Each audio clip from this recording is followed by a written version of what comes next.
virtual Sunday service for the Unitarian Universalist Fellowship of Lake Norman. Our fellowship walks diverse paths to find meaning and purpose, but are united by our belief in the inherent worth and dignity of all, and the obligation to express our faith through acts of justice and compassion. We are an open and inclusive liberal faith community. All are welcome, regardless of race, gender, sexual orientation, ability, or economic status. My name is Nancy Embry, and I have been an active member of this congregation since 2015.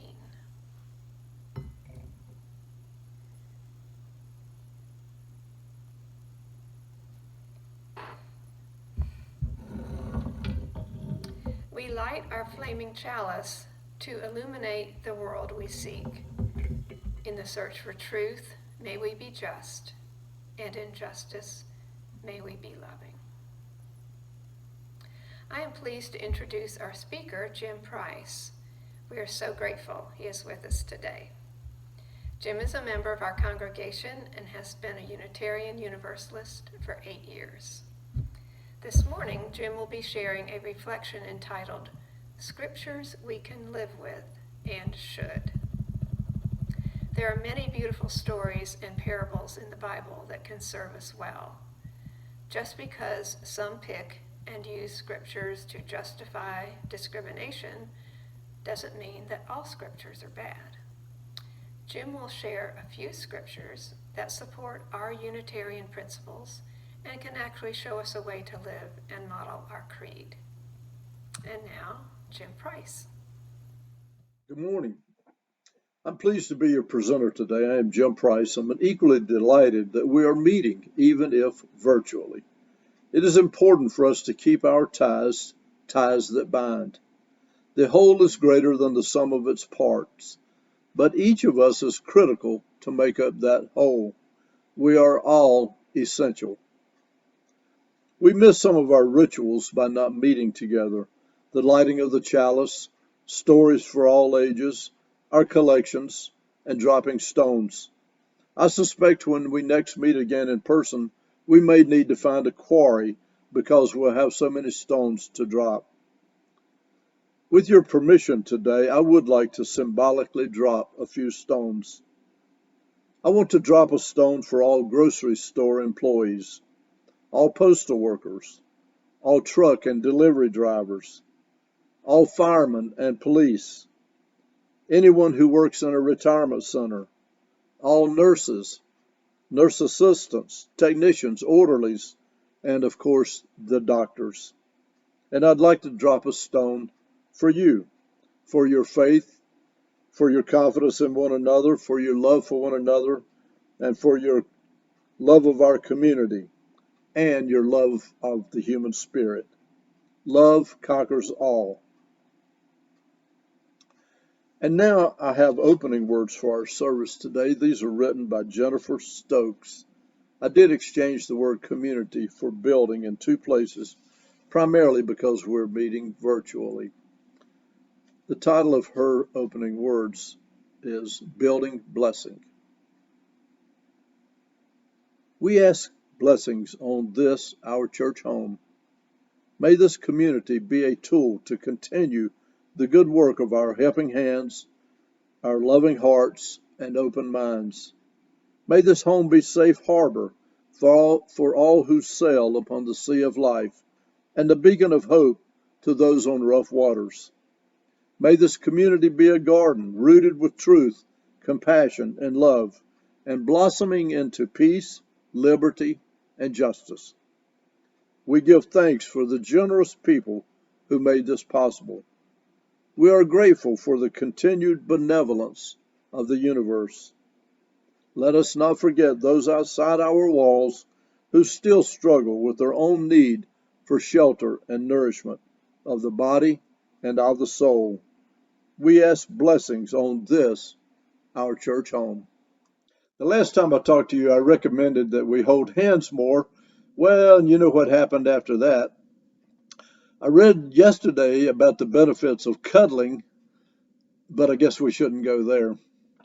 Seriously, holding hands is symbolic, though there are documented benefits of touch. I encouraged holding hands as a symbol of our bond, a way of demonstrating our willingness to share our healing power one with another.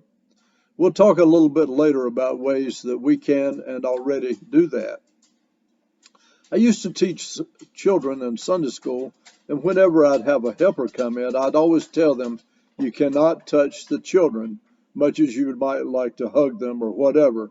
You can't touch them. You have to show them you love them in other ways. We can do that too. I once asked a person I considered to be a biblical scholar how many times Jesus mentioned the poor and how many times the rich. His reply was simply that Jesus had mentioned the poor approximately 2,200 times and the rich only a few times, and many of those are quotes we can probably recite. I'm generalizing, but my references to the poor are more specifically to the less fortunate. My family was generally poor growing up. We weren't destitute, but let's just say we lived on the edge. We lived in rental homes until I was in high school when my dad and mom bought their first home. They were so proud. There was virtually no discretionary income, and while we didn't go hungry, we had no frills. We got a gift at Christmas, and that wasn't a guarantee. We were always threatened that we might get switches if we didn't behave. And my mom told us that when she was a child, one Christmas she had gotten a lump of coal. We didn't get gifts all year, and we didn't get soft drinks regularly. We didn't get to help with the grocery shopping. My parents both worked and hardly ever took a sick day. There was no preschool, daycare, kindergarten, or babysitters. The kids looked after the kids. My sister asked me recently if I ever asked my daddy for any money, and I laughingly replied, well, of course not. I knew the answer without asking. If I wanted something, I had to figure out how to get the money. You could argue that that helped me to succeed in life. Who knows? The reason for this diatribe is to partially explain why I have empathy for people who struggle. I resent the conclusion that people who are poor choose to be that way, or that they are lazy or sorry, or any of the attributes often used to justify discrimination. And I know the arguments are multiplied for minorities, hence my love for them and my concern for their conditions. I've done well in life. I worked hard and benefited greatly. However, I know that there are those, like my parents, who also work hard but barely make it. It shouldn't be the luck of the draw or being in the right place at the right time. I would dearly love to see a more level playing field, some guardrails on capitalism. I do believe in capitalism, but I think for capitalism to succeed, it must be possible for anyone to become a capitalist. I taught business administration, for goodness sakes, and I argued for the benefits of the system and how delighted I was when I first understood compound interest. But we must have a safety net better than the one we currently have. There is no excuse for the richest country on earth not to have universal health care. No excuse. I was fortunate to live the American dream, and realistically, I question, I question that possibility now.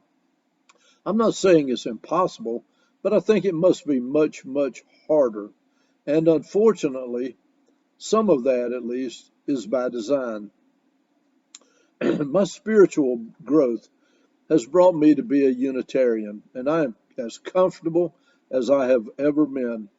I loved a lot of the teachings of Jesus when I was a practicing Christian, but also had a very serious, uncomfortable zone that I've shared with you before. I'm going to elaborate today on some of the scriptures I grew up with, loved, and still love. They were a part of my spiritual growth. And some of these are things that I think maybe you would want to consider making part of your philosophy slash theology, because I'm convinced that you can draw the line. And the good news is that our Unitarian religion allows us to do just that. If you were to ask me who my heroes are, one that I would include is Jesus. That's how much I love some of the teaching, and I want to explore a couple of those today. Jesus was asked, "Teacher, which is the greatest commandment in the law?" And Jesus replied, "Love the Lord your God with all your heart, all your soul, and all your mind. This is the first and greatest commandment. And the second is like it. Love your neighbor as yourself." Since for Unitarians, God can be a Christian God, Protestant or Catholic, a Jewish God, Allah, Yahweh, Jehovah, Krishna, Buddha, or none of the above, I'd like to focus on the second greatest commandment, which, by the way, was included as a part of my wife's funeral service. That's how important it is to me. Jesus was not asked by the disciples, "What is the second greatest commandment?" He volunteered that. And the second greatest commandment is mentioned 8 times in the Bible. Implicit in the quote is that you love yourself. That is something we should remind ourselves of when we make mistakes, aren't perfect, or don't live up to our own or others' expectations. We should love ourselves and forgive ourselves. But who is our neighbor? There are numerous references to neighbor in the Bible. When Jesus was asked who your neighbor is, he told the parable of the Good Samaritan. Many of you, I'm sure, know the story. In short, it goes like this. A traveler was beaten by thieves and left by the road to die. A priest came by, saw the traveler, and crossed to the other side of the road to avoid him. And a Levite, which was another sect, came by and did the same. But a Samaritan came by. Now, Samaritans and Jews ostensibly hated each other or didn't like each other. But the Samaritan came by, saw the traveler, and did help him, ministered to his wounds, and even took him to a safe haven. Jesus said the Samaritan was the neighbor. Loving your neighbor is looking out for your neighbor, showing grace, that is, cutting them some slack. None of us is perfect. We're imperfect people in an imperfect world. You love your neighbor, as the saying goes, warts and all. Loving your neighbor requires compassion, sharing with them in their joys and sorrows, and when needed, forgiving them, just as we would want them to forgive us.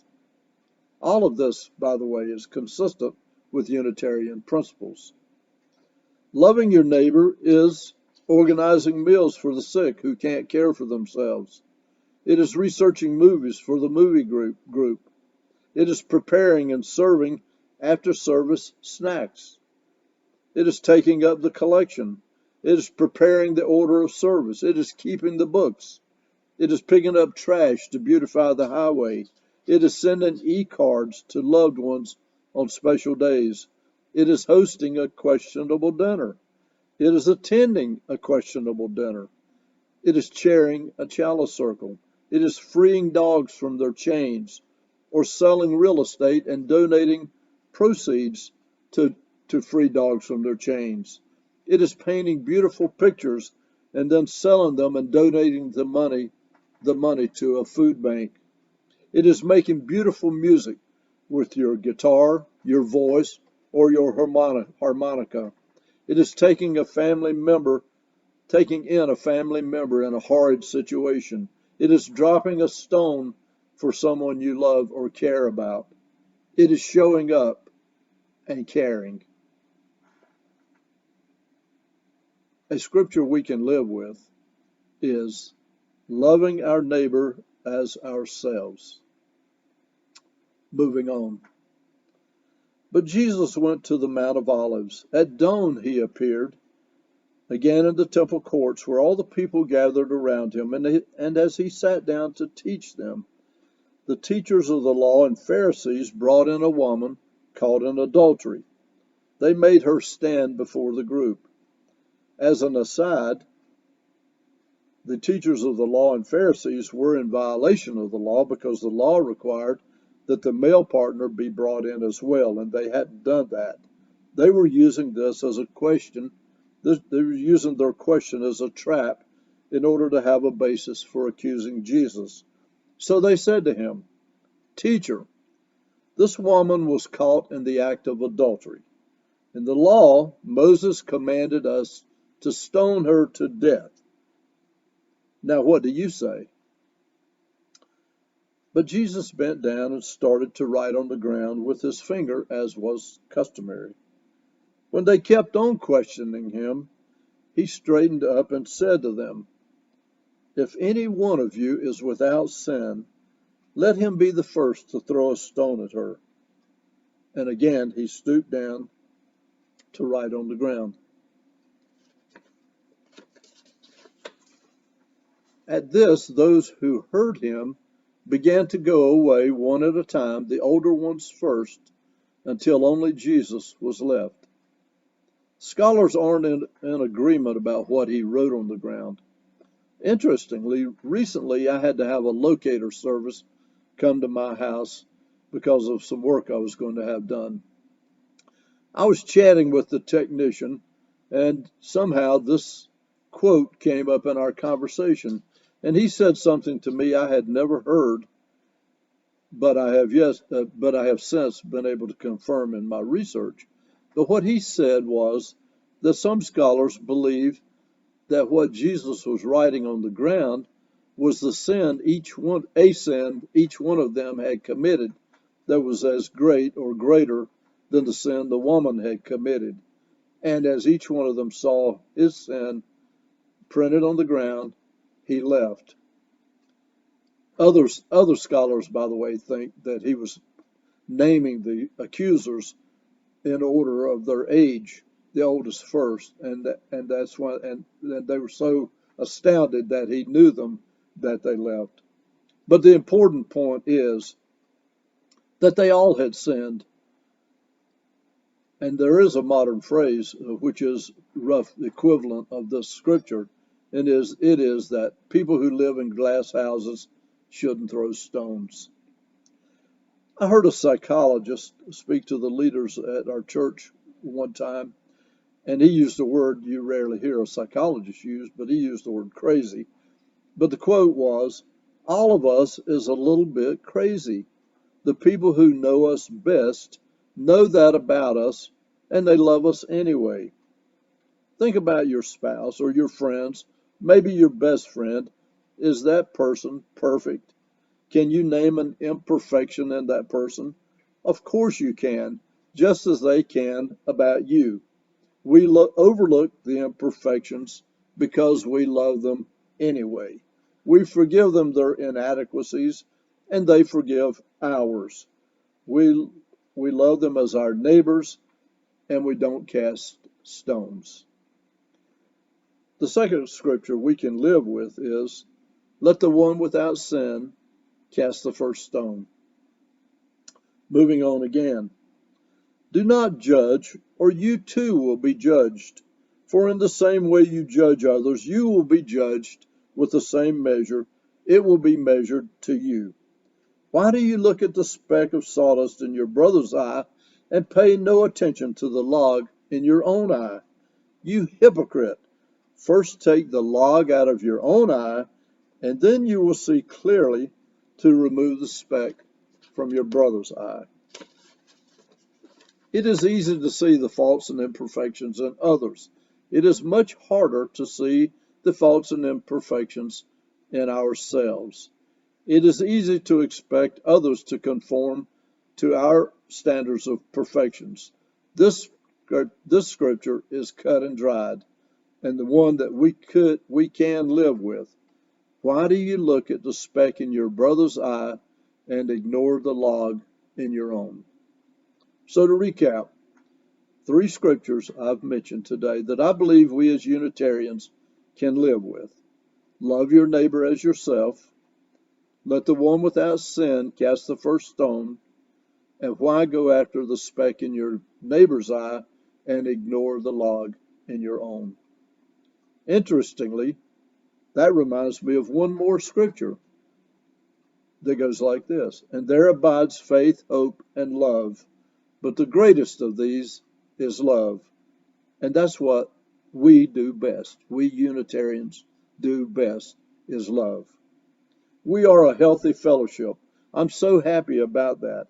I love us and what we're doing. I don't think we need to worry about the size of our congregation so much, that we need to keep our focus more on quality than on quantity. And I'd like to give the example of the UU Animal Ministry. When we began, we didn't talk about getting lots of volunteers. We did talk about commitment to the principles, and that we would all of the officers, that is, would have to commit that we would, to the very best of our human ability, live and model the principles, and that we would hold one another accountable. Our mission was to improve the lives of dogs, and that would be our focus. In time, people began to see what we were doing, recognized that this is a good thing, and so the volunteers began to show up and donations began to come in. On some bills, we've had so many volunteers that the leader's biggest job was making sure that everybody had something to do so that they could feel like they too were a part of the good that we were doing. People came, the donations came. The same can and will happen with the Unitarian Fellowship of Lake Norman. We are good people doing good things, enjoying ourselves, and being here for one another, loving one another as our neighbors. We love our neighbors as ourselves. The rest will take care of itself. So may it be. Thank you, Jim, for your inspiring message. We are so grateful for your words today. And now let us enjoy a musical interlude from our own Mike Alec. Hey everybody, hope you're staying safe and well. This is a song of mine called One Fine Morning.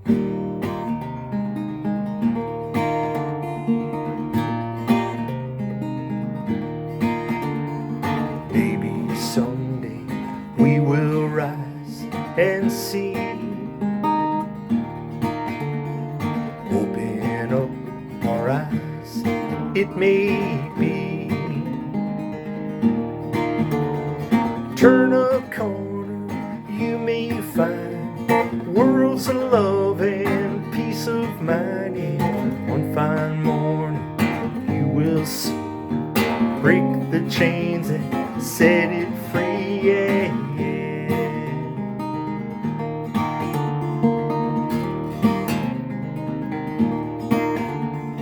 Broken spirits trying to heal the scars. Searching for the answer in the stars. How can I just close my eyes? How can I just let it slide? Yeah, one fine morning you will rise. Lift the curtain from those eyes.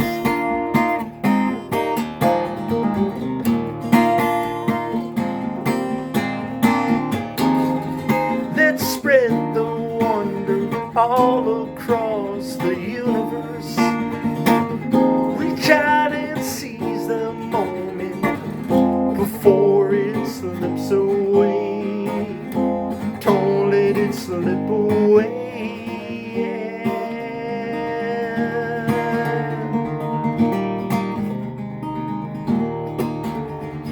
Maybe someday we can stop the rain. Open up our hearts and heal the pain. Feel the love that's calling you. Take these words, yeah, make them true. one fine morning you will rise. Greet the new day from your eyes.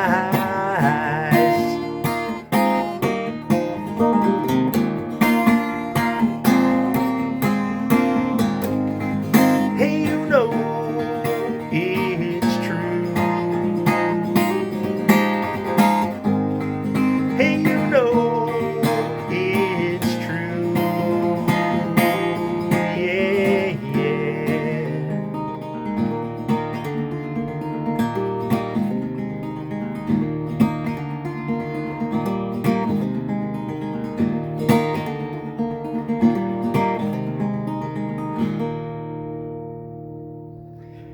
Take care, everybody. Thank you for this lovely interlude, Mike. And thank you, Jim, for your guidance and wisdom this morning. We are very grateful for your message. And now for a few announcements. If you are a visitor, welcome. We are so pleased you joined our virtual service. If you like what you have heard so far and are wondering how to stay connected or get involved with our congregation, please reach out to our membership chair, Linda. Her email address can be found at the bottom of the screen. Members and friends, we recently sent a letter about our partnership with UU Forward Together to help with voter registrations from your home. Please go to the link in our newsletter to learn how you can help us come together as a community to continue our fight for justice. In our partnership with UU Forward Together, the board is looking into ways we can get involved from our living rooms. On another note, we are now hosting virtual cocktail parties via Zoom every other Friday evening at 5. You will receive an email invitation with a link to the Zoom connection. The next virtual cocktail party will be on May 8th, so please join us. For our members, we appreciate your keeping current on your pledges so that we will be ready to resume full speed when life returns to normal. We encourage members to continue reaching out to one another whenever possible. Keep hosting book or movie clubs by meeting virtually for discussions. It's important that we make the extra effort to sustain the deep bonds our community has formed. So now, let us all go forth and live our lives with integrity. Our closing words today is titled, Each of Us Ministers to a Weary World, and it's written by Darcy Roque. There's too much hardship in this world to not find joy every day. There's too much injustice in this world to not right the balance every day. There's too much pain in this world to not heal every day. Each of us ministers to a weary world. Let us go forth now and do that which calls us to make this world more loving, more compassionate, and more filled with the grace of divine presence every day. Namaste, shalom, and blessed be.